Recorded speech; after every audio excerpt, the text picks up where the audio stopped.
The work of centers. When the table of hydrogens has been clearly understood, it illustrates new features of the human mechanism, establishing the reason for differences between centers and their respective functions.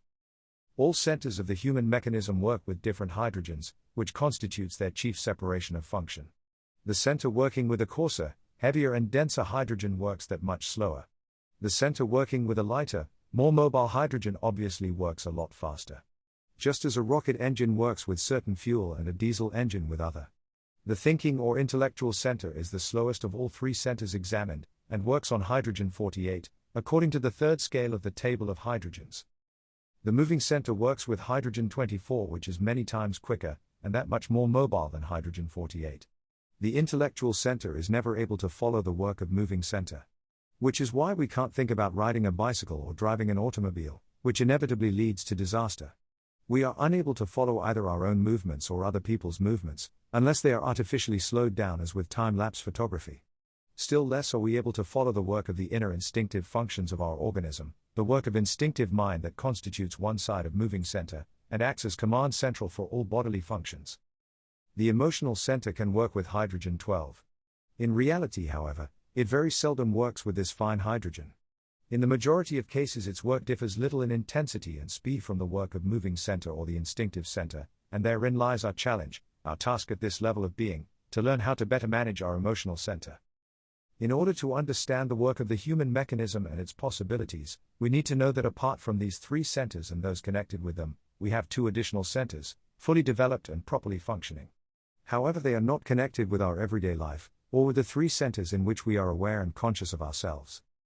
The existence of these higher centers is a greater riddle than the hidden treasure that those who believe in the existence of the mysterious and miraculous have sought since the remotest of times. All mystical and occult systems recognize the existence of higher forces and capacities, although in many cases they admit the existence of those capacities and forces only in the form of possibilities or potential. Speaking of the necessity for developing the hidden forces or potential that lies dormant within us, the fourth way teaching differs from others in that it affirms that higher centers exist and are fully developed. It is the lower centers that are undeveloped, and it is precisely this lack of development or incomplete function that prevents us from making use of the work of higher centers. The two higher centers are the higher emotional center, working with hydrogen 12, and the higher thinking or intellectual center, working with hydrogen 6. It is from here that we receive flashes or epiphanies. If one considers the work of the human mechanism from the point of view of the hydrogens that work the centers, we see why the higher centers cannot be connected with the lower ones. The intellectual center works with hydrogen 48. The moving center works with hydrogen 24. If the emotional center were to work with hydrogen 12, its work would be connected with the work of higher emotional center. In those cases where the work of the emotional center reaches the intensity and speed of existence that is given by hydrogen 12, then a temporary connection with higher emotional center takes place. A person then experiences new emotions, or new impressions hitherto unknown to them, for the description of which they have neither words nor explanation. They simply feel. In ordinary conditions, however, the difference between the speed of our usual emotions and the speed of higher emotional center is so great, that no connection or synchronization can take place. We fail to hear within us the voices that are speaking and calling from higher emotional center. The higher thinking center, working with hydrogen 6, is further removed and still less accessible.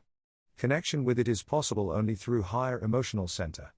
It is only from descriptions of mystical experiences, ecstatic revelations, visions, trances and dreams that we know of cases where such connections take place. The states can occur on the basis of religious emotion, or for short moments through particular narcotics, in certain pathological states such as epileptic fits, or in accidental traumatic injuries to the brain, in which case it is difficult to say what is the cause, and what the effect. There are those that question too whether clinical madness might possibly reveal a window into this world, whether psychotic states result from a connection, or are actually their cause. If it were possible to connect the centers of our ordinary consciousness with higher thinking center deliberately, and at will, then this would be of no use to us in our current state. In most cases, where accidental contact with higher thinking center takes place, one loses consciousness and blanks out. The mind refuses to take in the flood of thoughts, emotions, images and ideas that suddenly burst into it. Instead of a vivid thought or a vivid emotion, there results only the contrary, a complete blank or state of amnesia. Our memory retains only the initial moment, when a flood rushed in on the mind, and the last moment, when the flood receded and consciousness returned. However, even these moments are so full of unusual shades and color, that there is nothing with which to compare them among the ordinary sensations of life. This is usually all that remains of so-called mystical and ecstatic experiences that represent a temporary connection with higher centers. Seldom does it happen that a mind that has been sufficiently prepared succeeds in grasping and remembering something of what was felt and understood at that moment of ecstasy. However, even in these cases, the thinking, moving and emotional centers remember and transmit everything in their own way, translating absolutely new and never previously experienced sensations into the language of our usual sensory receptivity. Transmitting in worldly three-dimensional form, things that pass completely beyond the limit of everyday definition, and in this way entirely distorting every trace of what remained in the memory of those unusual experiences. Our ordinary centers in transmitting the impressions of higher centers may be compared to someone blind, speaking of colors, or to a deaf person describing music. In order to enable a correct and permanent connection between the lower and higher centers, it is necessary to regulate, and to quicken the work of our lower centers. Have them work to potential, using the correct fuels. Our lower centers work in a wrong way, or very often instead of their own proper functions, one or the other takes upon itself the work of wrong centers. This considerably reduces the speed of general work in our mechanism, and makes acceleration of the work of centers more difficult. In order to regulate and then accelerate the work of lower centers, the primary objective must be to free each center from work foreign and unnatural to it, bringing it back slowly to its own function that can be done better than any other center. A great deal of energy is spent on work that is completely unnecessary, even harmful in every respect, such as the activity of unpleasant emotions, on the expression of unpleasant sensations, on worry, on restlessness, on hate and obsession, and on a whole series of automatic reactions that are utterly useless. Many examples can be found of such unnecessary feverish activity. There is the constant flow of thoughts in our mind that we can neither stop nor control, which take up an enormous amount of our energy. There is the constant tension of muscles in our organism that results from this. Muscles are knotted even when they are doing nothing. As soon as we begin to exert even an insignificant amount of effort, a whole system of muscles necessary for the hardest and most strenuous work are immediately set in motion. We pick up a needle from the floor with the same amount of effort that it takes to lift a dumbbell. We write a short letter, and in so doing use as much muscular energy as it would to write a book. The point being that we expend muscular energy continually and at all times, even when we are doing absolutely nothing. When we walk, the muscles of our shoulders and arms are tensed unnecessarily. When we sit, the muscles of our legs, neck, back and stomach are tensed in an unnecessary manner. We even sleep with the muscles of our arms, of our legs, of our face and the whole of our body tensed, so do not realize that we spend more energy on this constant readiness for fight or flight, that we do on real useful work during our lifetime. Such as, for example, the habit of continually talking with anybody, about anything, and if there is no one else, even with ourselves. The habit of continual fantasy, daydreaming, constant mood swings, feelings and emotions that are labeled, followed by a stream of thoughts we insist on feeling, doing or expressing at every moment, with instant justification. In order to regulate and balance the work of our three centers, whose functions constitute our life, it is necessary to learn to economize the energy produced by our mechanism, and not to waste this resource on unnecessary function. Conserving instead for activity that will gradually connect and synchronize lower centers with the higher. Work on oneself, a creation of inner unity and transition from the level of man number 1, number 2 and number 3, to the level of man number 4 and further, pursues one and the same aim. What is called the astral body is in another terminology referred to as the higher emotional center, although the difference here does not lie in terminology alone.